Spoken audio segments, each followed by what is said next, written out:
Hey there, I'm Tim Mackey from the Bible Project, and today's verse of the day comes from John chapter 20, verse 29, where Jesus says to Thomas, "Because you have seen me, have you believed?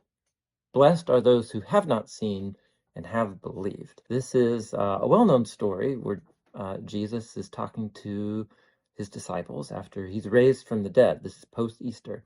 And Thomas has heard from the other disciples that Jesus is alive, and he really struggles to trust whether that's true. And so Jesus here is naming that not needing to see him and yet still trusting that is a very precious thing.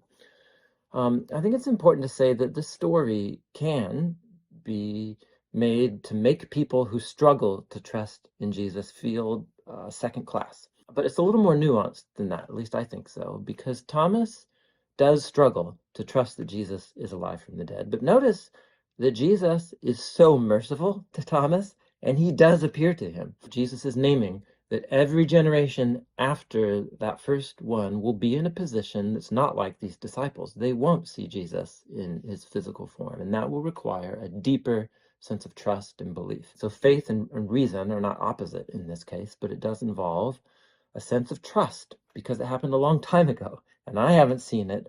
I'm trusting the testimony of others, and that's not a bad thing because it forces us to ask, if I'm not trusting in Jesus, what else? What am I trusting in?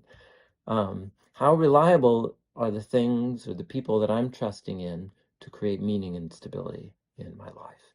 And so that's a question nobody can answer for you today. But I do think Jesus's words to Thomas can invite us into greater self-awareness as to whatever it is we're trusting in to give our lives direction and purpose. And so let's let Jesus's words challenge us to become more aware of who we are trusting in and invite us into a greater trust in Jesus today.